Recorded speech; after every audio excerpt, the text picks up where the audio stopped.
da qual a Zilda é uma das facilitadoras, e foi quando a gente teve esse grande encontro. É uma pessoa que traz toda a sua sabedoria para esse grupo, né?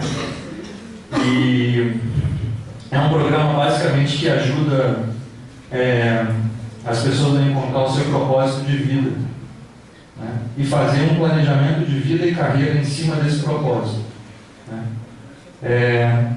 Vocês devem ter visto na cadeira de vocês, tem um panfletinho assim sobre o programa. Para caso vocês tenham interesse, a gente está com algumas turmas abertas. Então tem site aí, e-mail. Então, se vocês tiverem alguma questão depois, é só entrar em contato com a gente, que vai ser muito legal receber vocês. Só estou dando uma contextualização assim, né? Então, o Emerge apoia os indivíduos na construção de planos de vida, carreira e trabalho, em sintonia com o seu propósito de vida e os desafios futuros das organizações, do mercado e da sociedade. É um programa que proporciona um olhar para dentro de vocês, para vocês se conhecerem melhor, entrar em contato com a sua essência, com seus verdadeiros talentos, com as suas paixões, e como colocar isso a serviço do mundo. Que impacto eu tenho no mundo a partir das minhas ações, do meu trabalho, que legado eu estou deixando nesse mundão de Deus, né? O qual mais sustentável o mundo está ficando a partir do que eu faço, seja no trabalho, na vida pessoal, né? Coisas como essa. E também, ao mesmo tempo, eu vou olhar para o mundo, o que está acontecendo no mundo hoje, quais são as tendências que estão acontecendo no mundo hoje, para que direção o mundo está indo, e como que eu posso fazer parte dessas direções que estão se apontando para o mundo, né? Basicamente, o programa tem 3 módulos presenciais de 3 dias de duração cada módulo, com intervalo de 2 meses entre eles, né? E aí tem sessões de acompanhamento individual, tem jornadas de aprendizagem, enfim, é um programa bastante completo. Tem uma duração de mais ou menos 6 meses, e depois, se vocês quiserem conversar com a Luísa também, ela pode contar um pouquinho mais como que foi a experiência dela de ter participado. Aliás, foi um presente ter uma pessoa como a Luísa com a gente lá. Ela trouxe muito brilho, né, Zilda? Foi muito legal. Ela era a mais novinha da turma, né? A mascote. Muito bom. Então é isso, só para dar uma contextualização. A gente vai falar então sobre as gerações, e aí eu vou convidar vocês para a gente fazer uma breve viagem no tempo. Né? Vamos começar a falar da sociedade que a gente vive a partir da Segunda Guerra Mundial. Né? Eu vou descer daqui, eu não gosto de fazer palestra assim tão alto, eu vou descer. Eu gosto de ficar mais perto do povo. Beleza. Já estava ficando com dor no pescoço, né? Pois é. Quem que vai me avisar do tempo? Alguém? É liberado. Hein? É liberado. É liberado? Pode subir até meio-dia direto? Não exagera. Você emociona muito, né? Muito bom. Então eu vou convidar vocês a gente fazer essa viagem no tempo a partir da Segunda Guerra Mundial. E aí, se eu perguntar para vocês assim, como que vocês imaginam que o mundo estava logo depois que acabou a Guerra Mundial, a Segunda Guerra Mundial, lá pelos idos de 45? Pode ser um de cada vez. Vocês não imaginam? Pronto para recomeçar. Pronto para recomeçar. O que estava precisando do mundo naquela época? Oi? Autoestima. Autoestima faz o quê? Motivação. Motivação de forma mais concreta. Oi? Construção. Reconstrução. O mundo estava todo destruído, ele estava precisando de reconstrução. Ele estava precisando de comer. Tinha gente que estava com fome e não tinha tanta comida disponível. Então ele estava precisando produzir coisas. Ressurgir das cinzas. Desde o espírito, né, com liderança, com motivação e tudo isso, mas isso de forma concreta é uma reconstrução do mundo. Né? Então esse tempo é um tempo que a gente fala que teve como principal impulso o impulso da industrialização. Não por acaso, final dos anos 40, anos 50, foi o ano que o mundo se industrializou mais. Aqui no Brasil, por exemplo, foi essa época, né? Que as indústrias chegaram de vez. Né? Porque precisava reconstruir, a gente precisava de coisa para melhorar a nossa qualidade de vida. A gente precisava produzir alimentos, a gente precisava produzir carros, a gente precisava produzir edifícios, a gente precisava produzir coisas materiais ligadas ao mundo dos recursos, concreto, com peso, com medida, né? Para a gente poder melhorar a nossa qualidade de vida. Faz sentido isso para vocês? Sim? Beleza. Talvez a grande pergunta que essa época, que o mundo precisava responder nesse tempo, era como transformar matéria-prima em produto acabado. Essa era a grande pergunta que o mundo tinha que responder nessa época. Tudo bem? Estão lembrando da época da escola, quando a gente estudava essas coisas? Muito bem. Nessa época também, começou a nascer uma turma. Né? Lá para os anos de 45, 46, começou a nascer um povo, do qual a maioria dos pais de quem está aqui nasceu. Pelo menos os meus nasceram nessa época. Né? Meu pai nasceu em 46, minha mãe nasceu em 50. Meu pai esse ano fez 70 anos. Essa é uma geração de pessoas que nasceram sob esse impulso e trouxeram também um impulso para a humanidade, que tem um nome. Alguém sabe? Alguém se arrisca? Baby Boomers. Muito bem. Baby Boomers. Teve um boom de nascimentos, inclusive, né? Depois de um tempo que muita gente morria na guerra, aí o povo resolveu namorar. E o povo resolveu, né? E aí a vida começou a melhorar, as condições de vida começaram a melhorar, e o povo resolveu namorar mais um pouquinho que namorava antes. E aí teve um baby boomer. Nasceu criança pra caramba, né? E essas pessoas, conforme elas foram crescendo e foram entrando no mercado de trabalho, elas começaram a demonstrar uma característica, principalmente no que diz respeito à sua relação com o trabalho. Se eu perguntar para vocês rapidamente, assim, que pessoas mais ou menos dessa faixa etária, entre 60 e 70 anos, que ainda estão trabalhando, que característica vocês reconhecem nessas pessoas? A perpetuação na empresa. Quer ficar na empresa a vida inteira, na mesma empresa. Isso é uma coisa.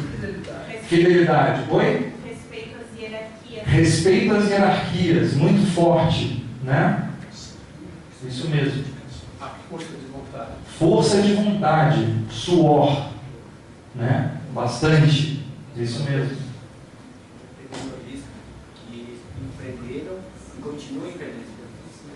Empreendedorismo, eu diria que sim. Eu acho, assim, claro que tem, sem dúvida nenhuma, mas eu diria que mais do que essa geração, a geração anterior a essa tinha mais, eu acho. A geração anterior a essa tinha uma força do empreendedorismo mais forte, que são os tradicionalistas, que a gente nem vai falar aqui muito, né, que são os mais antigos ainda, né, os nossos avós. Não que eles não tenham, mas acho que essa não é uma das principais características da geração. Tá? Mas tem, claro que tem um monte de gente super empreendedora dessa geração. Em todas tem, né? Em todas. Então, se eu puder definir em uma palavra um pouco do que a gente falou, essa é uma geração, quer dizer, a gente não falou sobre isso, e eu acho que ficou faltando, é uma geração muito do acúmulo. Né? É uma geração que trabalhava muito, ou trabalha muito, visando acumular e poupar. Porque como ela nasceu numa época de escassez, né, a relação que ela tem com isso é assim, puxa, eu preciso... Pode acontecer a qualquer momento aquilo que aconteceu pouco tempo antes. Né? Então eu preciso acumular. Então é um pessoal que trabalhou e construiu patrimônio muito. Né? É comum você ver a pessoa que tem 2 casas, não sei quantos carros, conta do banco cheia. Quem se deu bem na vida, né? E tem dificuldade de usar esse patrimônio a seu bel prazer, né? Porque tem medo de gastar e eventualmente ter a dificuldade e não ter para poder dar conta disso. Faz sentido isso para vocês? Sim. Muito bem. Então a gente falou das características, né? Estabilidade, isso aqui é meio mágico, assim, vocês falam, aparece ali. Estabilidade, patrimônio, hierarquia, confiança. E uma frase que resume essa geração é o que o trabalho dá valor ao homem. Então assim, a relação com o trabalho é muito forte.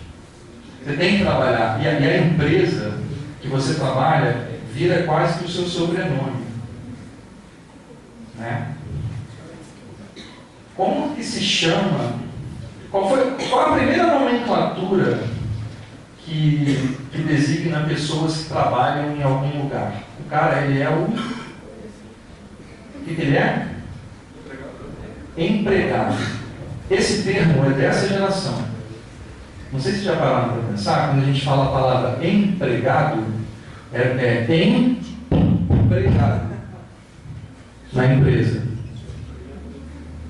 A pessoa e o empregador também, né? Que é o que prega mesmo, né? Na parede, né? O vínculo é esse, que fica o resto da vida na empresa. Eu estava conversando, na quarta-feira eu fiz um workshop aqui, e eu falei um pouco sobre esse tema, e a gente estava falando assim que para a maioria das pessoas dessa geração, quando você olha o currículo de qualquer pessoa, se o cara passou por mais de uma empresa, já está esquisito. 2, já torce o nariz. 3, então, como assim, né? Porque era isso de você entrar na empresa e ficar o resto da vida naquela empresa. Esse era o valor. E você tinha orgulho. E esse sentimento, isso que eu estou mostrando para vocês, não é só daquela época. Isso vai ficando, né? Foi importante para a evolução da humanidade que isso chegasse para dar base, estrutura para a nossa vida, para depois a gente ir para outros degraus. E esse olhar é importante. E eu queria convidar vocês também para vocês ouvirem esse conteúdo que eu estou trazendo para vocês e aproveitarem para pensar na organização que vocês gerenciam, a JCI.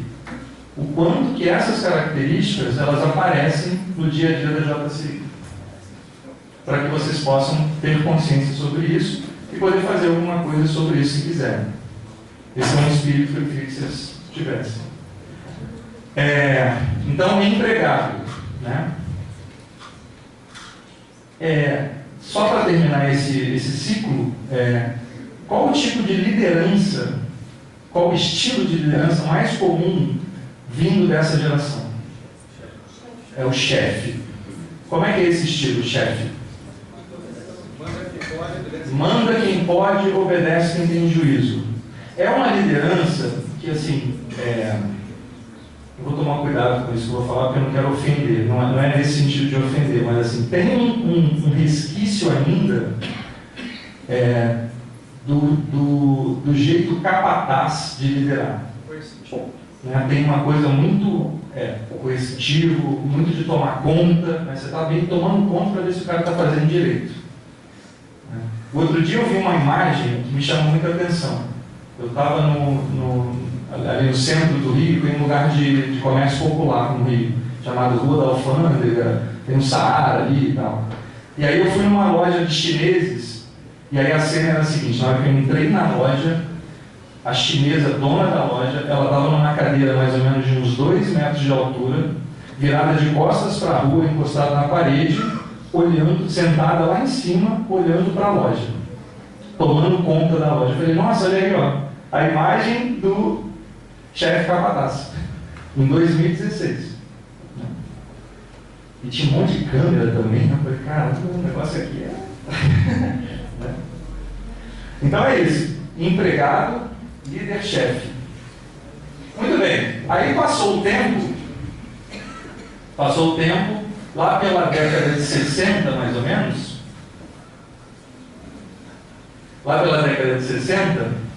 começou a nascer uma outra turma, com outro impulso. Não, antes disso, aqui não tem põe? Não tem põe. Se antes tinha um impulso da industrialização, que a grande pergunta era como transformar a matéria-prima em um produto acabado, começou a surgir no mercado uma nova necessidade. Que as empresas começaram a produzir, elas começaram a entender como responder essa pergunta. E daqui a pouco, todas as empresas estavam conseguindo fazer isso. Os processos produtivos foram desenvolvidos, as máquinas foram começando a se desenvolver, tecnologicamente falando, e aí começou a ter uma nova necessidade no mercado.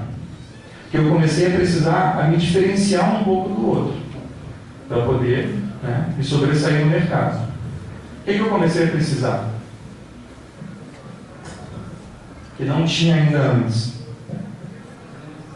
Oi? Iniciativa? Não. Criatividade? Não, antes disso. Oi? Capacitação técnica, sim, sem dúvida, mais capacitação técnica. Mas essa capacitação técnica tinha um motivo antes. Eu precisava ser mais eficiente. Para poder ter custo menor e produzir mais. Sim? Então, é o impulso da sistematização, onde eu precisava olhar para os processos. Eu precisava ter melhores processos para produzir mais com menos. E isso que me diferenciava no mercado. Isso que me fazia ser melhor, mais eficiente, mais barato, ter um preço mais competitivo, ter margem maior. Né? E aí nessa época aparecem aquelas coisas. Quem é que estudou ou estuda administração de empresas? Downsizing, reengenharia, qualidade total, é tudo dessa época aqui. Dessa época. Eu lembro quando eu fiz administração de 95 a 99.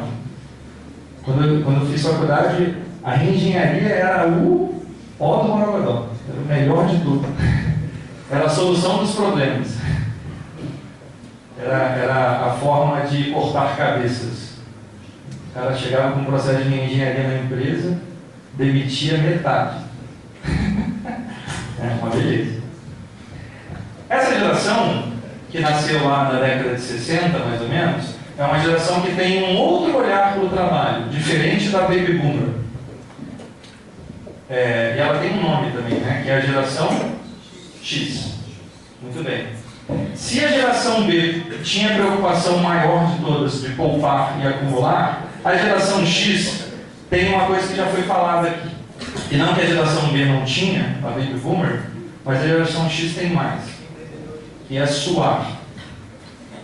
A geração X é a geração que suou a camisa mesmo. É a geração que trabalhou 16 horas por dia, ou trabalha 16 horas por dia. Que é isso porque eu preciso ser bom no que eu faço. Eu preciso ser o melhor no que eu faço. Tecnicamente falando. E para isso eu preciso trabalhar para caramba. Eu preciso me capacitar para caramba. São os yuppies. Alguém já ouviu falar desse termo? Yuppies. Nos Estados Unidos, quem vê aquele... quem já viu aquele filme... como é que chama? Do Leonardo DiCaprio lá, do Lobo. O Lobo de Wall Street. São yuppies, verdadeiros yuppies ali, né? A vida dos caras é o trabalho, né? Inclusive o lazer é vinculado ao trabalho. Eu trabalho muitas horas por dia e quando eu vou tomar um chopinho, quando eu vou fazer festa com a turma do trabalho, eu só me envolvo com o trabalho, a minha vida é o trabalho. Né? A minha vida é o trabalho. Então, o valor que se dá é competência, capacitação, resultados, competitividade. A questão, essa geração é que traz muito o impulso da competitividade no mundo. Se a gente é competitivo hoje, se deve muito a essa geração. Traz muito isso para o mundo empresarial. Até que em 1960 começa a ter os cursos técnicos, né? Exatamente. Tem mão de obra. E isso é reflexo dessa necessidade de saber fazer. As empresas, por exemplo, têm também esse impulso em fase de desenvolvimento, a gente vai falar sobre isso hoje de tarde, que é onde a empresa tem dinheiro para gastar com curso técnico. Comportamental nem fala comigo. É uma época ainda que as pessoas são tratadas como recursos. Elas não são tratadas como pessoas, e sim como recursos. Por isso a área de recursos humanos. Pessoa é máquina, não é gente, é máquina. É quase uma extensão da máquina, ou ao contrário. É isso, é esse valor.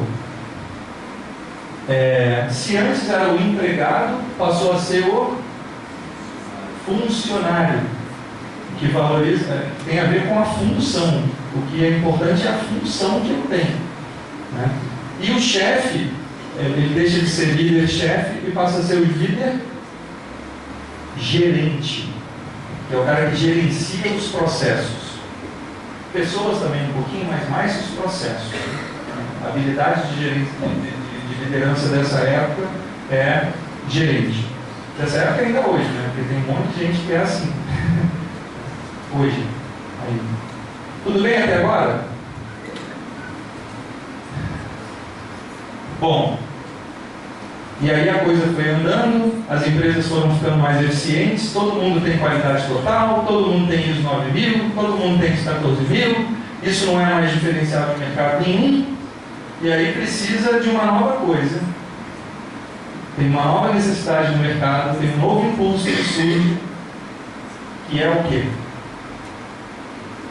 Alguém brilhantemente fale assim: olha, rapaz, a gente vive num mundo que tem gente. Gente pode agregar valor à empresa. Não é só máquina. Tem outras coisas que as pessoas podem trazer para a empresa. Criatividade,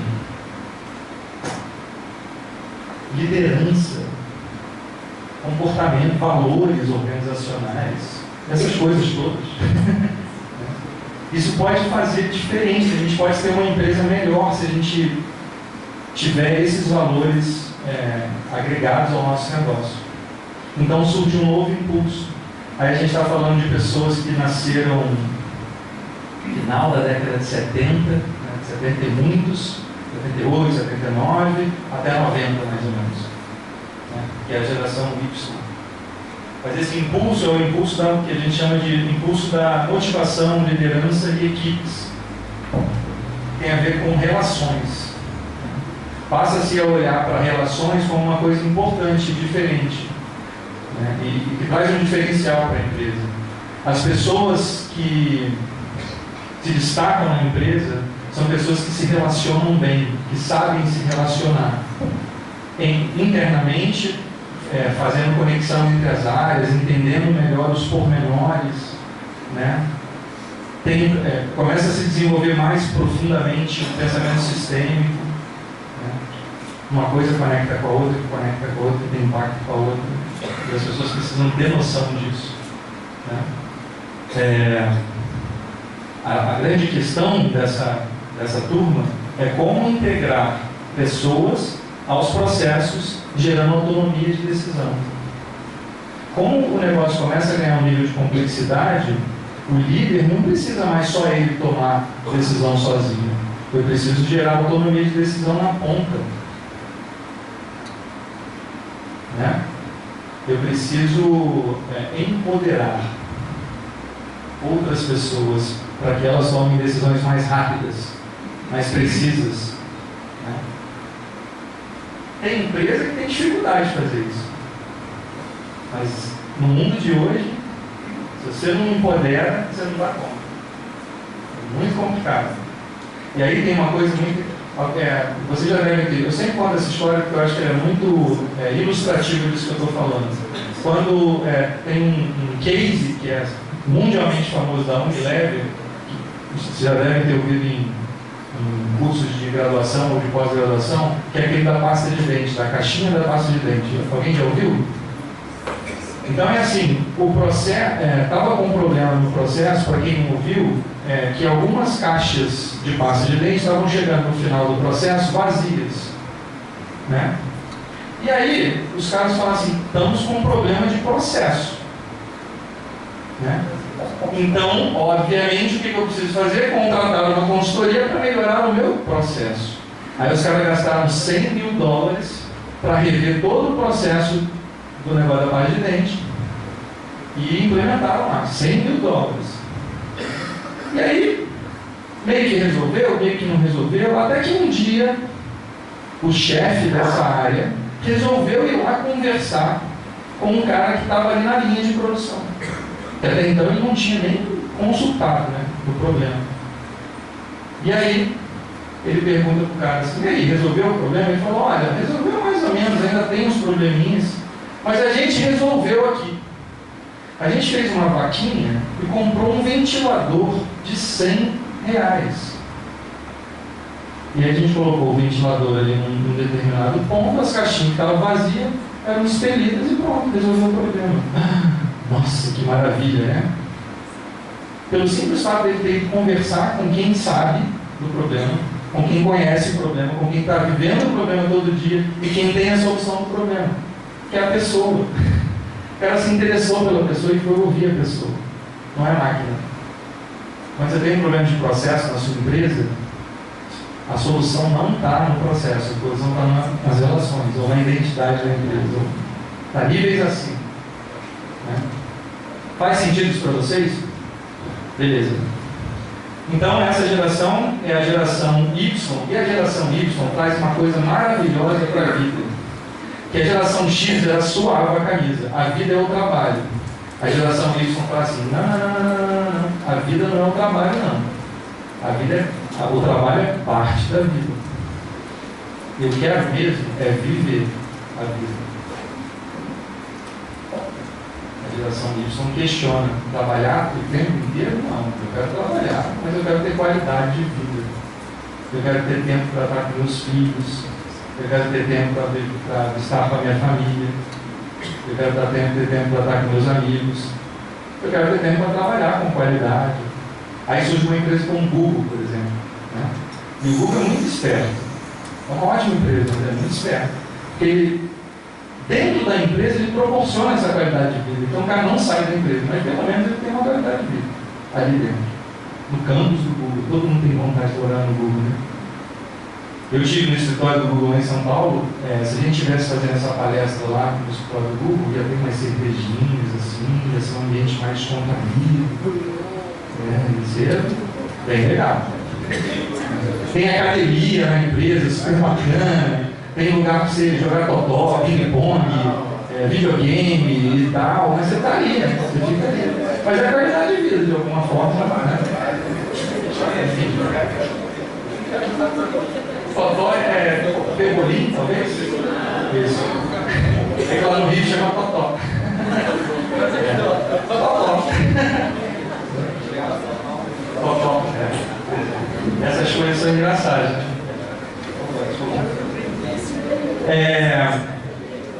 Então essa geração Y tem como características. Aí sim, essa geração ela traz muito forte. Quem tinha falado de empreendedorismo você? Essa geração ela traz com mais força do que todas as outras a questão do empreendedorismo. Porque se eu preciso de mais tempo, eu começo a ter uma visão mais de... Talvez a empresa lá, multinacional, não me dê essa qualidade. Aí eu começo a ter um impulso mais empreendedor. Eu criar o meu próprio trabalho. Eu criar o meu jeito. Então aí o empreendedor surge mais. Ele vai com mais potência. O trabalho é um pedaço da vida. E aí, o que antes era o funcionário passa a ser o colaborador. É aquele que colabora. Né? E que tipo de liderança o colaborador precisa? Que tipo de liderança? Alguém que convença ele? Não, acho que não. Eu acho que é mais do que convencer, cara. É inspirador, motivacional. Oi? Não, é antes do servidor.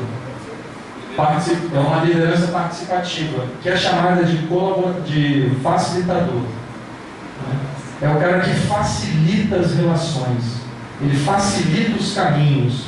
Ele não precisa tomar a decisão, mas ele tem um olhar do todo. Ele monta o quebra-cabeça. E ele facilita a coisa. Isso se tornou até uma profissão.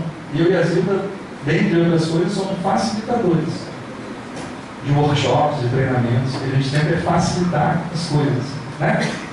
Estou falando certinho? Depois ela vai me dar nota, tem feedback, depois direto, assim, o caderninho dela. Ela é brava, ela é pequenininha desse jeito, mas ela cresce, rapaz. Esse 1,5 m vira 2 rapidinho. Muito bem. Então, geração Y. Né?